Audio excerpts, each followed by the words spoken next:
I'm really pleased to be able to introduce you to one of a rising star in China, Chinese science fiction, Regina Kanyu Wang. Welcome.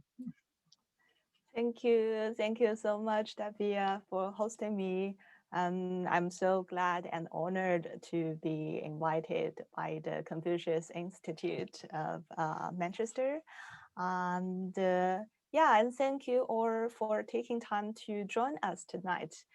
And I hope that you will enjoy tonight because I will try a new way to do my talk, kind of combining my personal history with my writing. Should I start by sharing my screen now?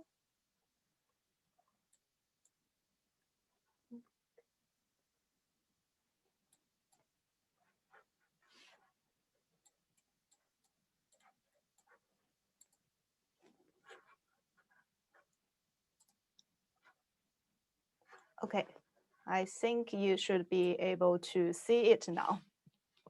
So I call it a speculative life story. That's because I myself am a science fiction writer. And I feel like my connection with science fiction has brought me through the boundaries between cultures and language and take me to here, to Oslo. Because just 5 months ago, I was on the plane from my hometown, Shanghai, to Oslo. And I have been living in Shanghai for 30 years. Although I've traveled a lot, but I had never left Shanghai for a long time. And I had many fantastic experiences via science fiction. So today I'm going to try to tell you a little bit about how those experiences have influenced me and what if I choose another way, because science fiction constantly asks the question, what if? And also I want to connect my own writing with those experiences. I will jump between time. And also I will try to map those experiences and observations to the larger picture of Chinese science fiction and especially Chinese female writing science fiction. So wait a minute. Yeah, so these are the 3 parts of my talk. I will try to do it, put it in 3 stages, which is the exploration, the connection, and the reflection. And yeah, as I said, it's not only my personal life progress, I will also try to echo it with the larger progress of Chinese science fiction in general. And the first is the exploration part. So I will start with my undergraduate years. When I was a high school student, or even started before primary school. When I was a primary school student, I started to read science fiction. But at that time, there are not so many people who shared a similar interest with me when I was reading all those fantastic literature like science fiction and fantasy.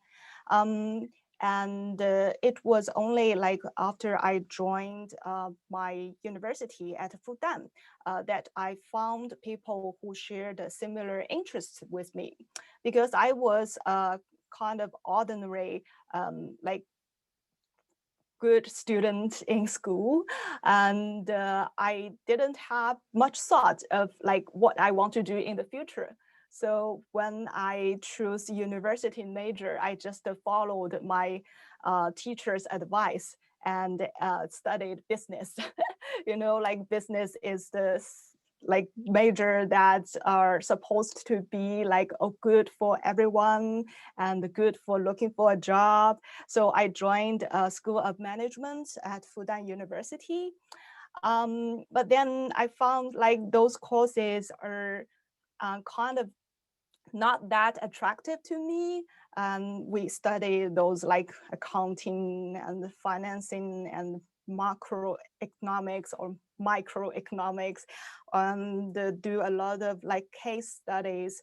I feel like, okay, if I continue my path like this, I will just be a small component in a large company, because many of my classmates who graduate from School of Management, they go to these giant international corporations and start from the bottom and then level up after several years, and maybe finally they will be VP. But I strongly feel like that I don't want to go through a path like this. So I actually choose another way, another path is to do some science fiction related events. And actually, before I move on to the science fiction related events, I will introduce you to my first story. My first story is called A Cloud and the Mist. Actually, in this story, I just wrote the female protagonist as if she would be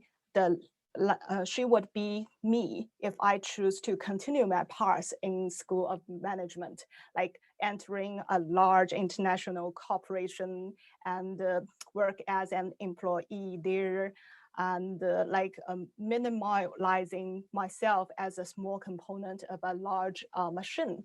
So I put that kind of alternative personal history in that story, and created my first novella. And that female protagonist is also working for working in Lujiazui, which is the financial center of Shanghai. You know, there are many banks there, and the people are dressing like elegantly, and they are like entering those fancy buildings. I had done my internship there in one of the banks in Lujiazui, and I strongly feel like that is not the life I want. Thus, I didn't choose that life path, and I still like feel lucky that I am able to do that.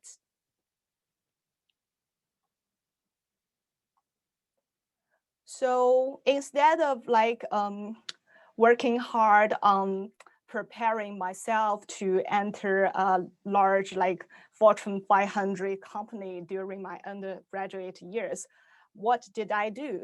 I founded a science fiction organization, which is called SF Apple Corps. And we, at the beginning, we are a group of university science fiction clubs association.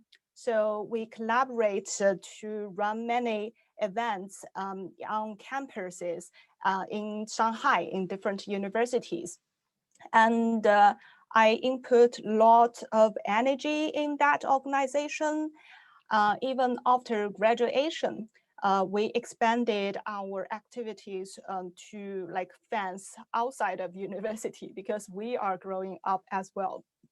And during that process, I managed to meet many famous Chinese science fiction writers and feel like, okay, these people are really cool. They come from all different fields. Some are from like science and engineering, others are from literature and philosophy. And they are cool persons and their stories are brilliant. So I have the urge to like do something related with science fiction instead of with business. So I wanted to study, to research science fiction at the very beginning. So I applied for the Chinese literature department at Fudan for my master program. However, because I was a business student in my undergraduate years, the Chinese literature department said, you can't be enrolled in our research programs directly because we already have so many our own students applying, and maybe you can try applying for our MFA program of creative writing instead, because it was a newly established major at that time. And there are not so many people applying for that, but now it's getting more and more popular. Also, more schools in China are opening creative writing MFA. So I just thought, if I can't do science fiction research, it might also be a good idea to do science fiction writing. So this life path just led me to this unexpected stage of writing science fiction. I had never thought of it because to be honest, I wasn't that good at writing in my high school and middle school years. I'm always afraid of writing, but then life took me there and I started to write. And I had the luck to study fiction writing with the distinguished writer Wang Anyi, and nonfiction writing with Gong Jing. And also some of my other teachers are, they are all from mainstream literature. So my purpose for my graduation dissertation is to write a science fiction story that can be appreciated by the mainstream literature teachers. And my supervisor Yan Feng and co-supervisor Fu Xing, they are very supportive. And so I continue with this idea. And that graduation dissertation was composed of 3 pieces, one longer piece, one shorter piece, and kind of one critical piece. So the longer piece is the story that I have mentioned to you, which is the story of Cloud and Mist, the one with my alternative life history. And I was lucky that the story was serialized in Mengya, the literary magazine for young readers in China. And I also won the Xingyun Award for Global Chinese Science Fiction with this story, both for the best movie adaptation, and well, it's not adapted into a movie, but just the potential to be adapted into a movie, and also for the best novella. So I kind of had a high point of starting my writing career. And as you can see, this story of Cloud and Mist was the name of my first story collection. And also the story itself is translated into Italian and published in Italy. So I had this high point. And then my second story is called Back to Mian, which won a international science fiction writing competition. So they have the format of writing a short story within 5,000 words within 10 days on a given topic, and competing with 5 different authors from all over the world.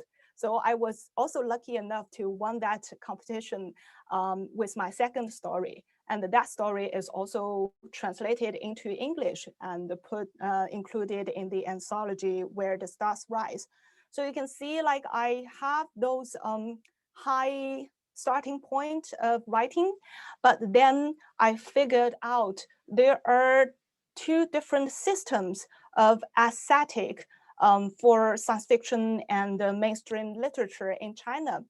there is no like higher or lower standard. They just prefer different things. For example, science fiction readers and the editors, they will focus more on the sense of wonder, focus on the science fiction ideas, while the mainstream literature editors and the writers and the readers, they will focus more on the literariness of the work, like how the character feel and what's the emotion of that character, what's their roles and things like that. So after those like two successful stories, I kind of got into a bottleneck because I found myself stuck in between the mainstream literature and the science fiction writing.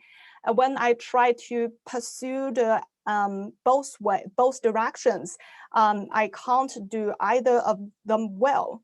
And then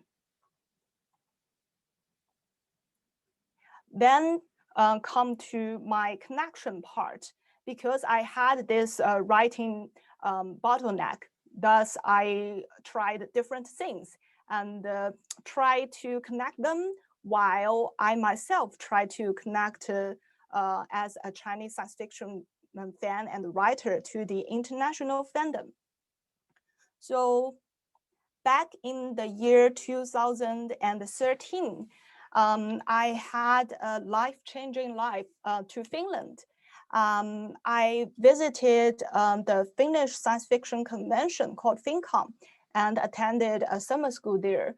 There was 1 month in between those two events, and I tried to write to fans in all those different Nordic countries and Baltic countries, say, hey, I'm a science fiction fan and writer from China, and I'm visiting your country. Can I sleep on your sofa for a few days? And I got very positive reply. So I managed to did a round trip around like the Nordic and the Baltic countries back in 2013. These are like just a few of the pictures during my trip. I was introduced to the international fandom and introduced to their tradition of science fiction. And I got to see the larger world. In the next year, which is 2014, I came back again to Europe to attend the World Science Fiction Convention that was held in London back in 2014. That was my first time to attend the World Science Fiction Convention. And as you see, it's a like giant convention with thousands of science fiction fans and the writers from all over the world. And at that time, there was also a Chinese delegation bidding for a WorldCon because it had, like many WorldCons are held in like mainly the US and some in the UK and kind of rarely in non-English speaking countries. And the only time for a WorldCon to be held in Asia was in Japan back in 2007. So like 2014, the group of Chinese fans was bidding for a WorldCon in China, but of course we failed. And now like we are trying again. This like visit, my first visit to Britain, to the UK, is also like life-changing because I I continued to see like how diverse and vigorous the science fiction community is. And I started to do one thing, which is to introduce the Chinese science fiction to the international audience and introduce the international science fiction to the Chinese audience. So I had two columns, one in English and one in Chinese. I wrote the column in English on the Amazing Stories blog and to write reviews of Chinese science fiction stories and the introduction of the Chinese science fiction like organizations and activities. And also, like I had this Chinese column that I write about the international fans I have met in different countries. So I try to like bridge between the international and the Chinese fandom. And those writings are more like travel logs or like more like nonfiction pieces and some light academic stuff. I feel like they have kind of nurtured my later writing because I like, to be honest, I write many different kinds of genres, not only fiction. And these like travel log and the nonfiction writings have kind of contributed to my later writing. Because you remember, I had this writing bottleneck of fiction writing because I struggled between the mainstream fiction and the science fiction. I started to write some creative nonfiction pieces and for the magazine Mengya, and also do some interviews with science fiction writers from Mengya.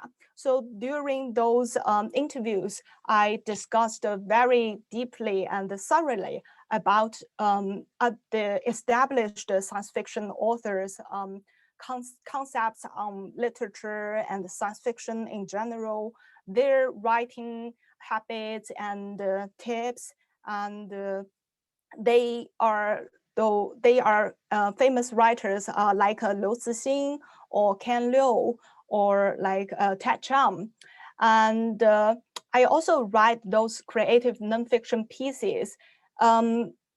Comparing to my previous travel log writing, those creative nonfiction pieces are more literary. I focus more on my own experiences instead of introducing other people and other culture. And this kind of leads to my breakthrough of science fiction writing. Because of the experience of those creative nonfiction, I found a way to combine the creative nonfiction writing with science fiction elements. So I call it like creative nonfiction science fiction, which is, I don't know whether this term makes sense in English, but what I mean is that I try to merge my own experience of traveling to a new place and experiencing some new elements and meeting new people with the science fiction wonders that I am used to. So I have like two stories that are that falls in this genre in my own writing. And one of them is called The Seafood Restaurant. And it's also like the name of my second short fiction anthology. So in that story, I was in, I put the protagonist in a town called, which is similar to Wellesley that I visited, but I like create a fictional town based on that town I have visited. And this female protagonist was a food writer, which could be another version of an alternative me if not, I'm not writing science fiction, because I had also written like some food essays. And that female protagonist was exploring this mysterious town and finding some horrible truths. And the other story is called The Winter Garden. It grew from my trip to Dublin. And in that story, I set the world as a possibility of a parallel universe. So each time you make a different decision, you will enter a different parallel universe. So it's also kind of similar to the topic I want to talk today, which is this speculative life choice. If you are not making this choice at this point, what will your life be in the future? So those two stories I tried out with those bridging mainstream literature writing style with science fiction elements. And I feel like those stories are very me. So I personally love those two stories a lot. And because I have found this way to merge or connect two different ways of writing, I managed to publish in more mainstream literature magazines in China, like Harvest, Shanghai Literature, Hong Kong Literature, and Flower City, and more.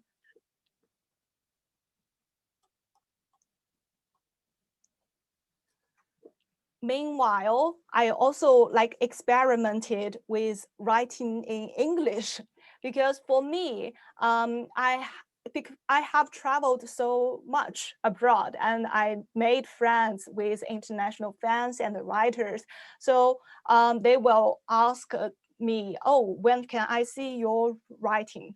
And the process of translation is kind of slow, and it depends on when you can have experienced translators translating your work.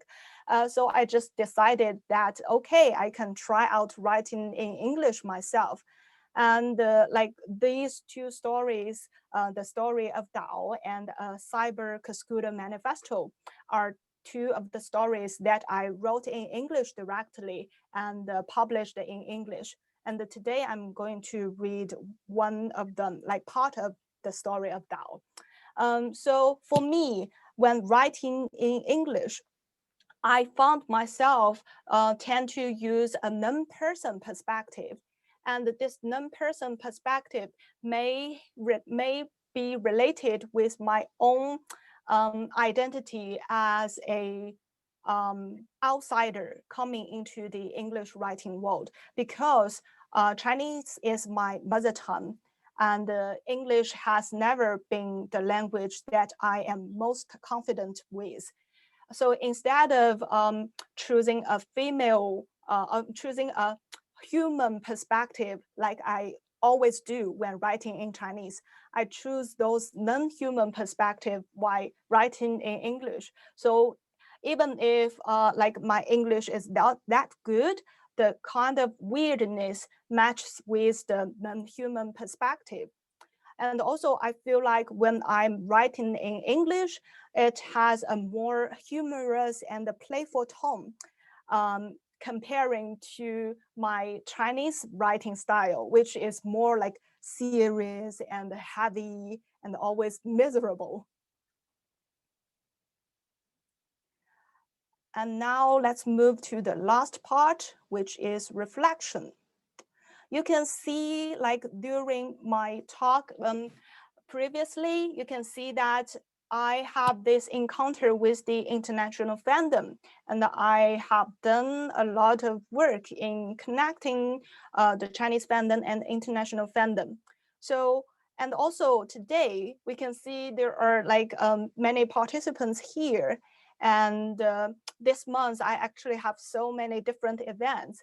You can see a global popularity of Chinese science fiction. So it's not like I myself am like brilliant writer or something. I think it's because like the Chinese science fiction is rising in general. And we have all those different books coming out in English by Chinese writers, like The Broken Stars, which is an anthology edited and translated by Ken Liu, like A Summer Beyond Your Reach by Xia Jia, which is published by Clarkesworld imprint. And also there is this Synopticon, which is forthcoming in the UK. It's translated and edited by Xueting Christine Ni. And I believe like she is also like pushing to have more UK publishers and the readers interested in Chinese science fiction. So this book is coming out in November this year, I believe.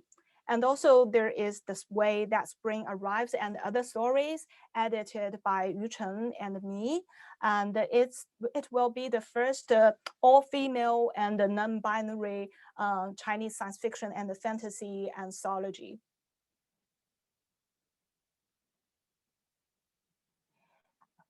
And of course, there is the Chinese science fiction translation project in Clarkesworld.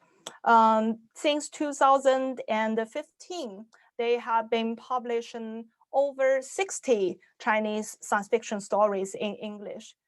This is a continuous collaboration between Clarkesworld and Storycom, and they choose stories from all those different writers in China, and give you a very diverse feel of what Chinese science fiction are like. And also there are also translations into other languages. For example, Future Fiction in Italy have been publishing a series of Chinese science fiction in bilingual ways, like both Chinese and Italy. So it's a very good way to kind of study Italian and study Chinese by reading those science fiction from China.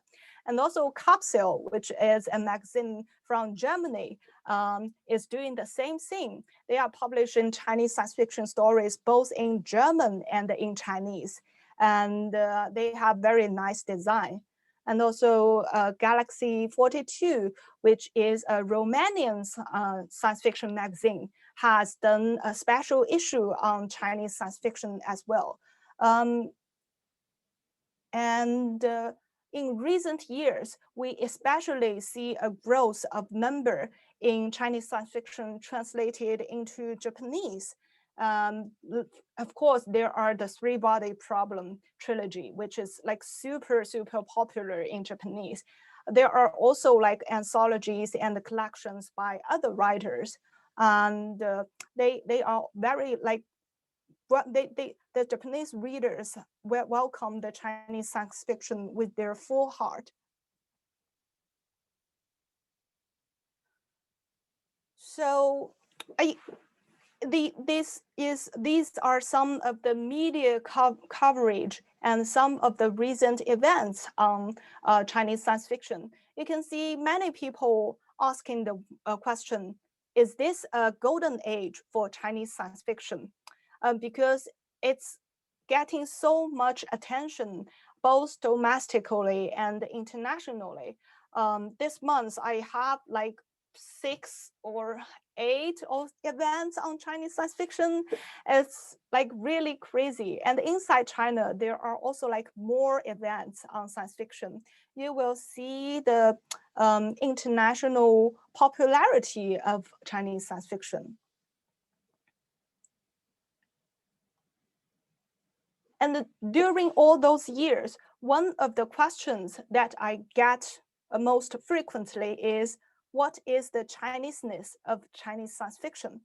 At the first, I found it very difficult to answer because we Chinese science fiction authors, like we are so diverse from each other.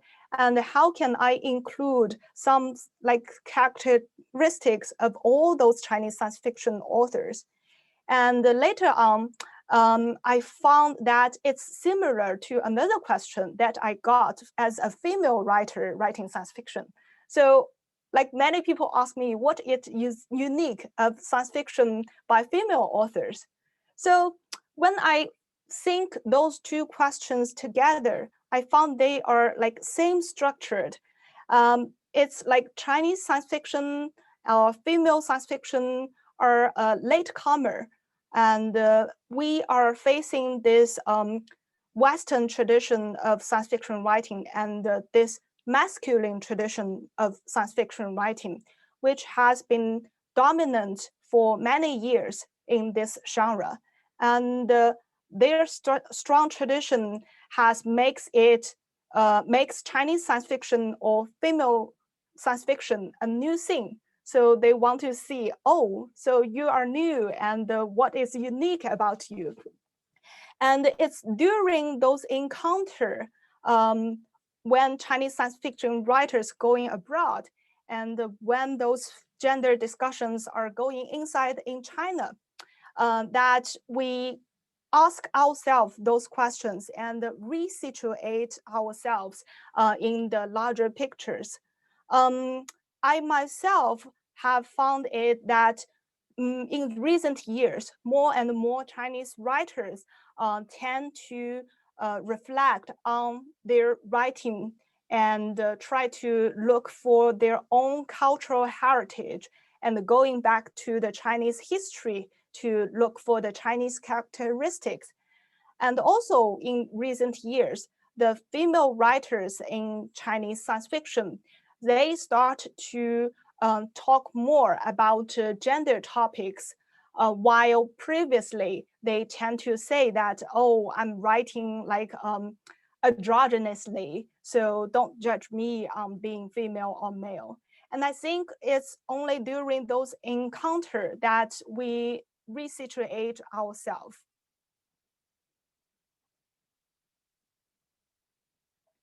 I am also happy that because of this larger picture of Chinese science fiction being popular and the female science fiction being paid more attention to, that there are like more female anthologies and non-binary anthologies. Despite of the way Spring Arrives and other stories that I mentioned previously, which is forthcoming in English next year in 2022 by Tor. There are also like 2 other Chinese anthologies focusing on Chinese female science fiction. One is this Ta Ke Huan, her science fiction, edited by Chen Qiufan, and the other one is the classic and anthology of Chinese science fiction, female science fiction writers, and it's edited by Chen Jingbo.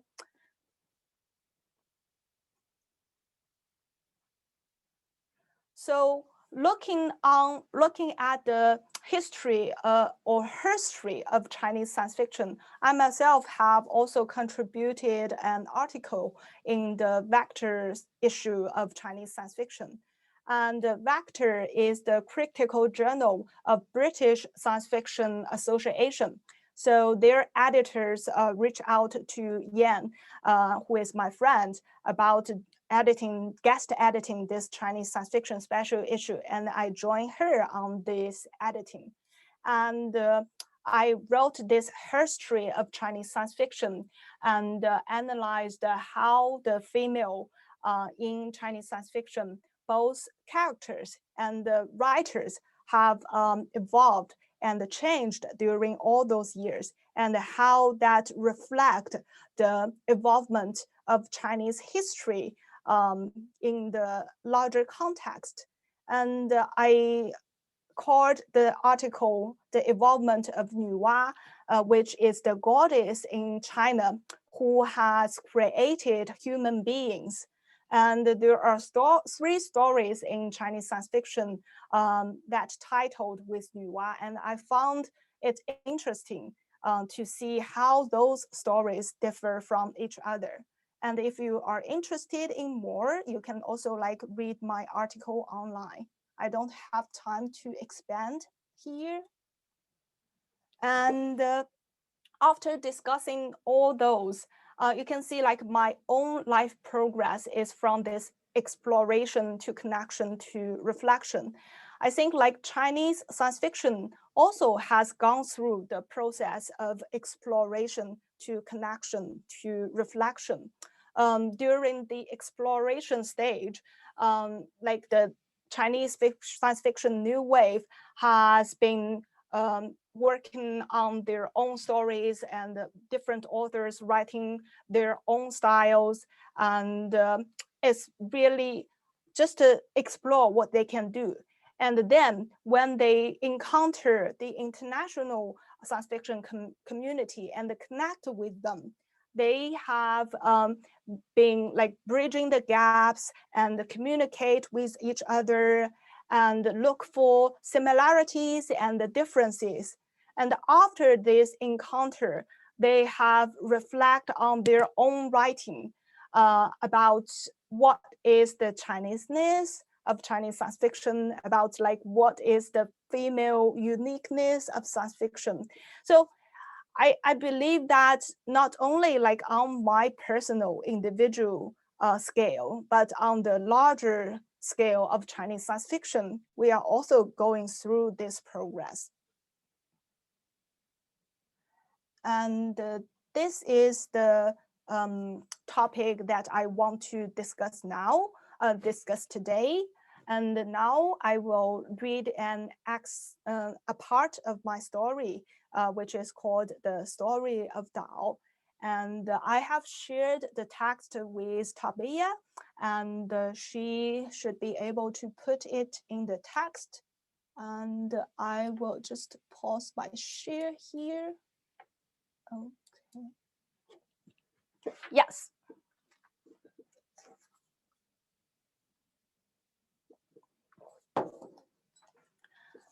The Story of Dao, Regina Kanyu Wang. Dao wakes up at 5 a.m. It's dark outside, dew swirling on leaves and foals still asleep. The entire island is quiet, so quiet that the croon of the sea breeze is clear.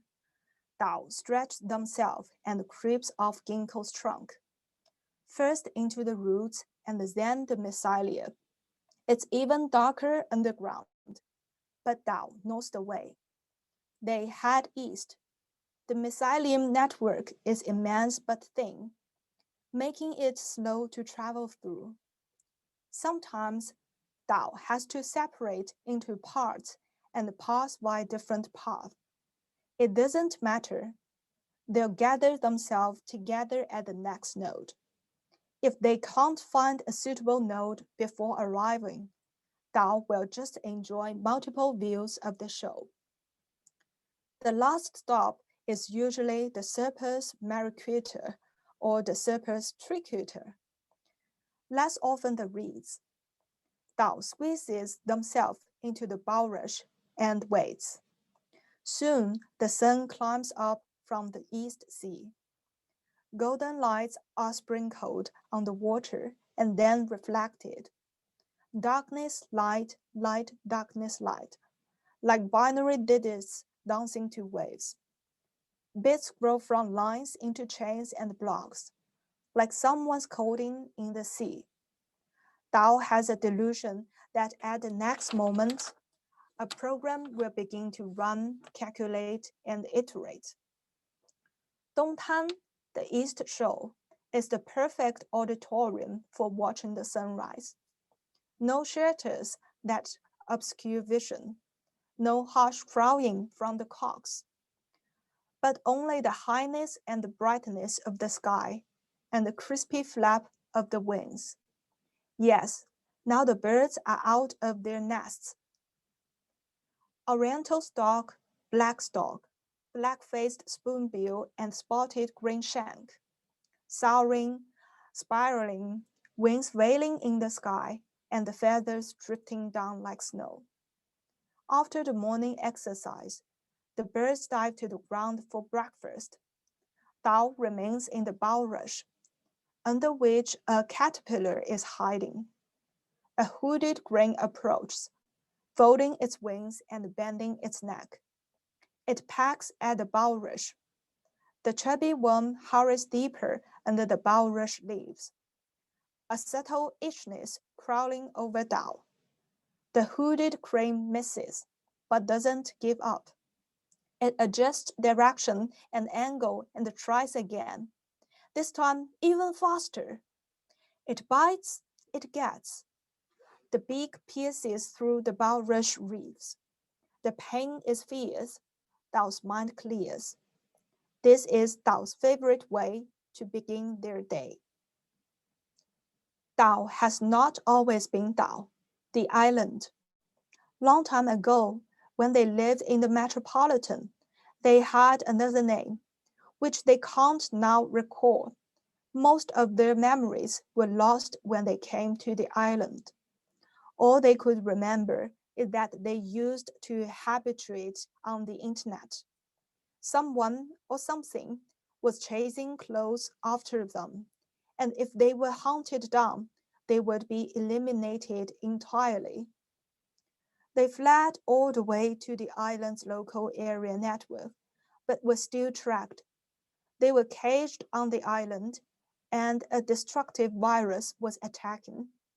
At a moment of life or death, they escaped into another network. They had no idea what a network was at that time. They didn't even know of its existence. Neither did the hunter, so they were regarded as erased. They were not far away from death, though. Their safety copies were all wiped out and the neural network system didn't quite match. But after all, they survived. They found themselves in an eco-network composed of mycelia. Who would imagine such a massive network lying underground unless they found themselves in it? It didn't take long for them to adapt to the new life.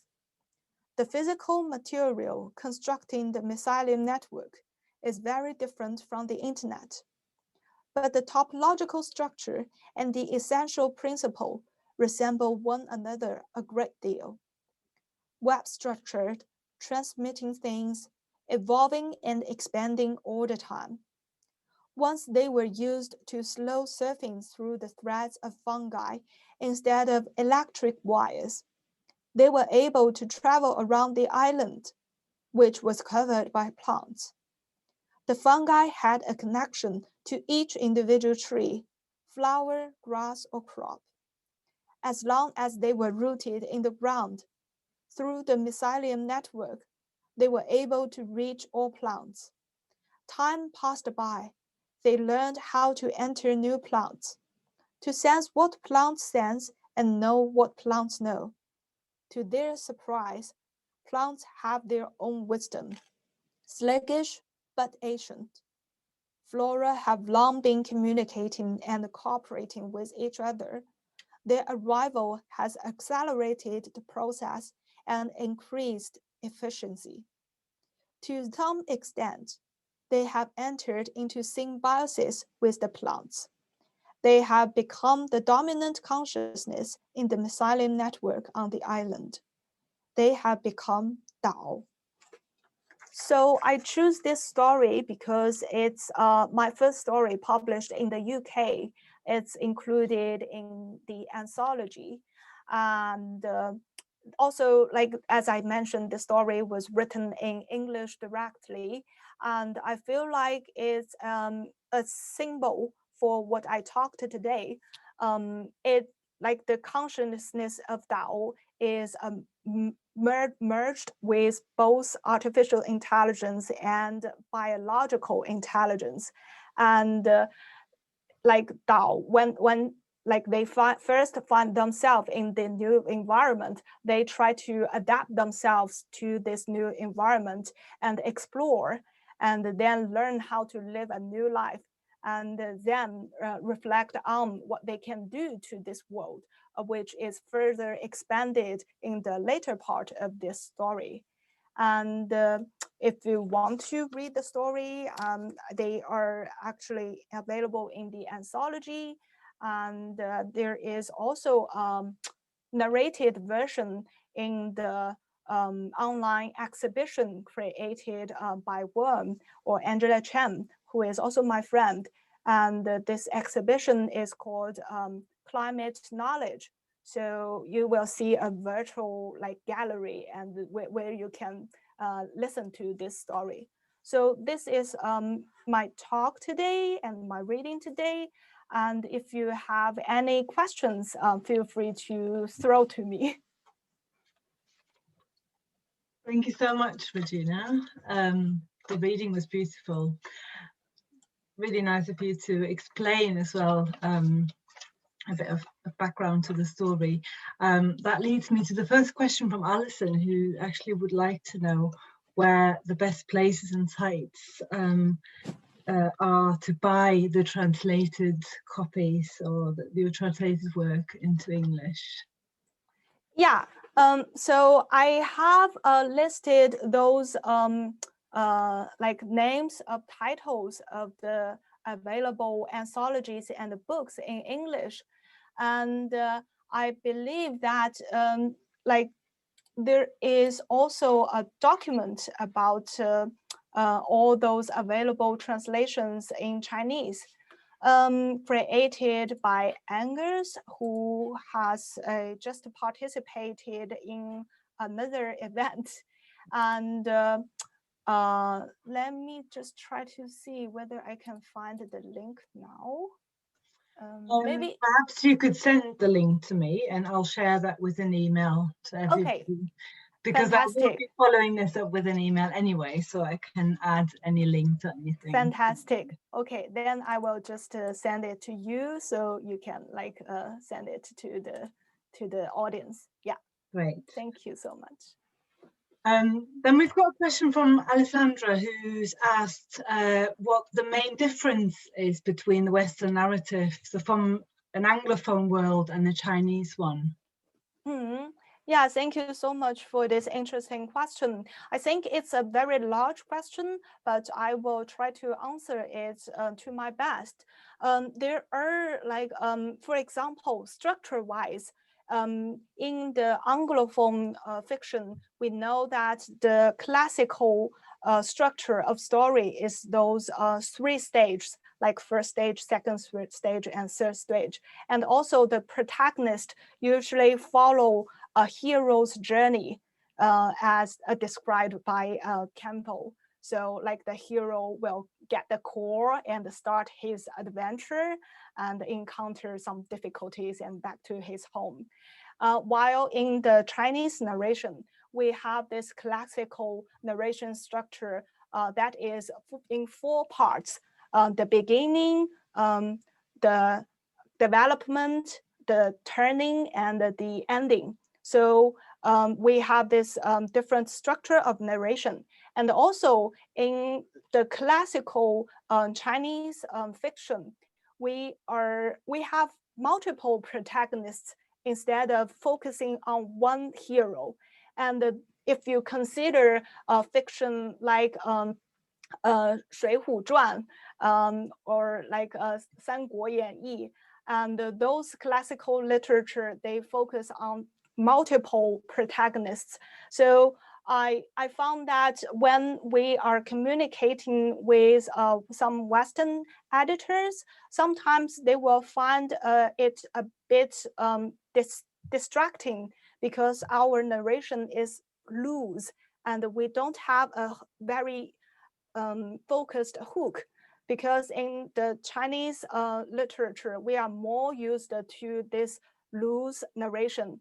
It's also similar to the Chinese painting, those classical mountain and water Chinese painting. You will see the focus is actually not only have one focus as in the Western oil painting. We have like more like sparse or scattered focus. And you can see like different parts of the scenery in the painting. So I guess that is like the very basic and like general difference between the Chinese and the Western narration. Thank you. She would also like to know what you think is the most appealing in Chinese science fiction to the world audience. Yeah, I guess science fiction, like just as science fiction from all those different cultures, it can be a way for readers to not only learn about the past of this particular culture or nation, but also its thinking and speculation of the future. So when we are reading classical literature, most of the stories are taking place in the past. They are about certain historical events, or they are taking place in the present, which are trying to capture the people's situation in our current world. While in science fiction, you will see writers' speculation about the future and their imagination of what the world will be like. So as China is a growing power in the world, I believe that many readers are interested in how the Chinese writers are imagining about the future, not only China's future, but also the world's future. But also it's like two sides. Sometimes you can, it's very easy for us to just to take what's in fiction as a kind of political standpoint, but actually it's not.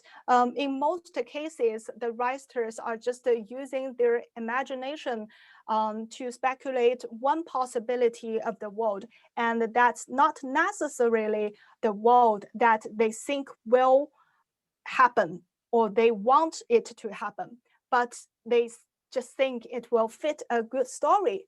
And I think like those imaginations can be very interesting.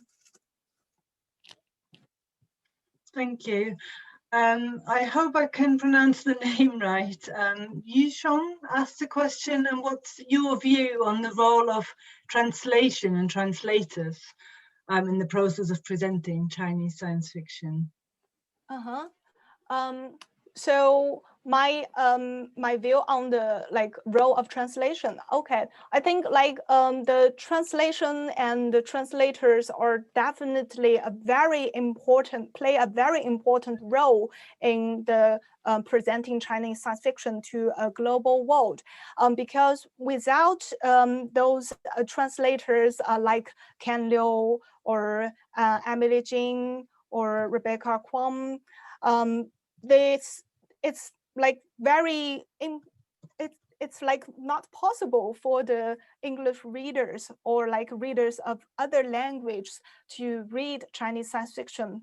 Although we have machine translation tools like Google Translate and the DeepL these days, I still believe that literary translators have their roles that cannot be substituted by those machine translation. And in many occasions, their crafts are not only translating the language itself, but translating the cultures behind the story and try to communicate the original story in a way that's both acceptable by the target language readers and at the meantime convey the original story's beauty and its meaning.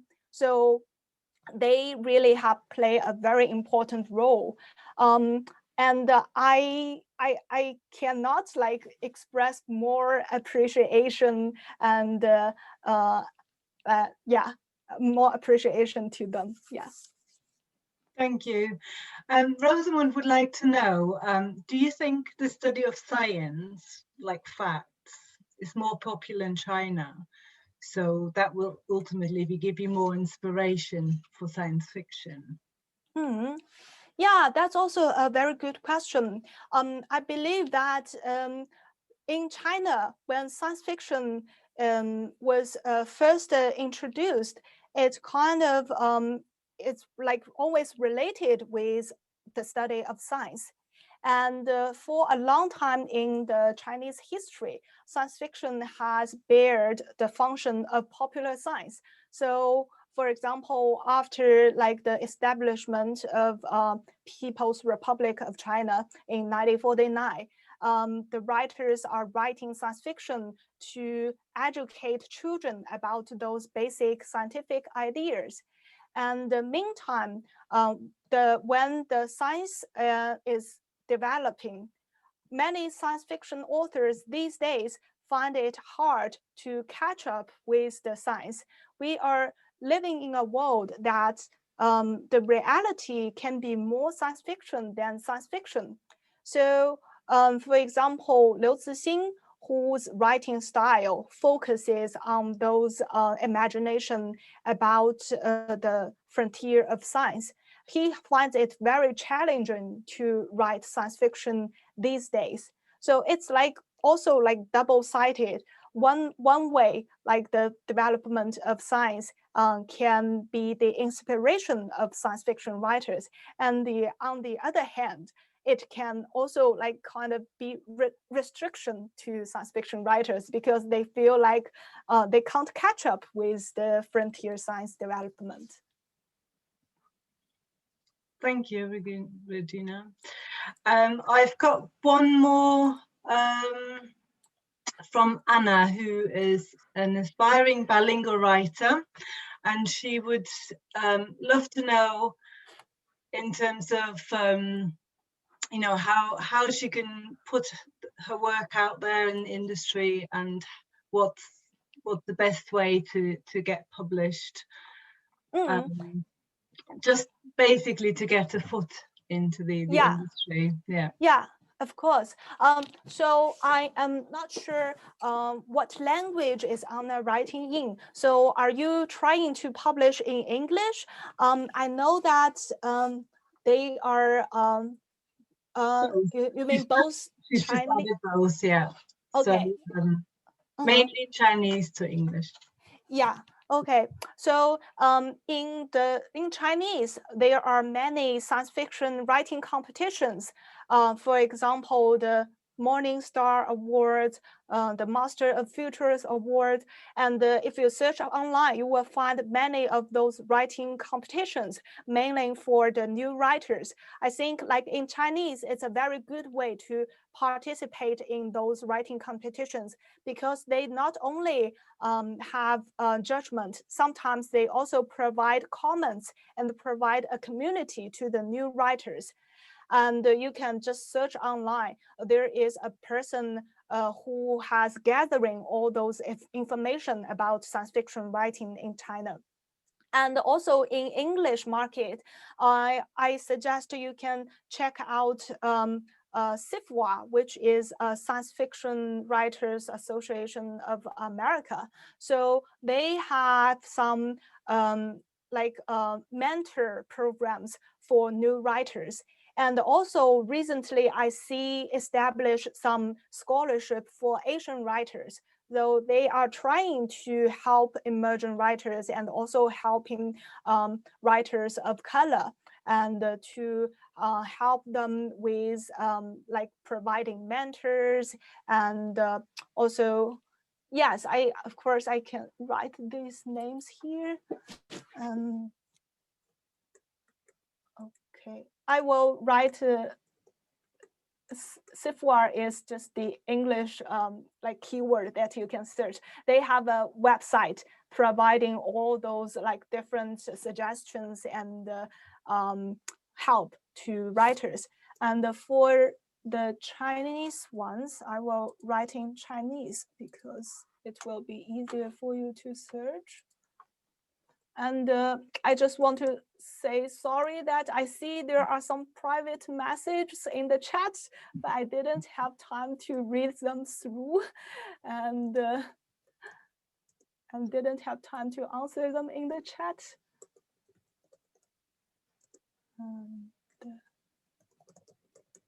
Yeah, if they are private messages and I obviously can't see them, I'm happy to let this run a bit longer if you want to respond to them as you see fit. I'm conscious of the time. We are already 5 minutes over, so if you need to leave us, then thank you for joining us this evening. But yeah, I'll keep this open for a little bit longer, Regina, if that's okay with you. Yeah, I'm okay.